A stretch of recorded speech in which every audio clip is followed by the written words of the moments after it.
అంగట్లో అన్నీ ఉన్న అల్లుడి నోట్లో శని అని ఊరికే అంటారా? ఇంట్లో ఎన్ని పచ్చళ్ళు, ఎన్ని కూరలు ఉన్నా సరే ఒక్కొక్కసారి అస్సలు తినాలి అనిపించదు. ఏదో డిఫరెంట్‌గా కారంగా తినాలి అనిపిస్తుంది కదా! అలాంటప్పుడు ఇలా తెల్లగడ్డతో కారం చేయండి. నిజంగా స్పైసీగా, టేస్టీగా చాలా బావుంటుంది. నేను హాస్టల్‌లో ఉన్నప్పుడు నా ఫ్రెండ్ రాయలసీమ అమ్మాయి తెచ్చేది.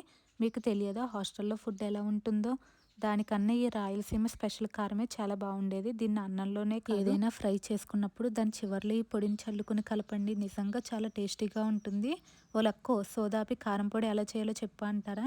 మిక్సీ జార్‌లోకి 1 టీ స్పూన్ జీలకర్ర, 2 టేబుల్ స్పూన్స్ కారం, రుచికి సరిపడా ఉప్పేసుకొని ఒకసారి జీలకర్ర, కారం మొత్తం మెత్తగా పొడయ్యేంత వరకు మిక్సీ పట్టుకోండి. ఇందులోనే 4, 5 వెల్లుల్లి రెబ్బలేసుకొని కచ్చాపచ్చాగా మిక్సీ పట్టుకోండి. వేడి వేడి అన్నంలో కొద్దిగా నెయ్యి వేసుకొని ఈ కారప్పొడి వేసుకొని తింటూ ఉంటే స్వర్గంలా ఉంటుంది. అంత టేస్టీగా ఉంటుంది. ఈ వెల్లుల్లి కారం ముందు ఏ కూరలు కూడా పంచేవో అంత టేస్టీగా ఉంటుంది. Thanks for watching. వీడియో నచ్చితే లైక్ చేసి సబ్స్క్రైబ్ చేసుకోండి.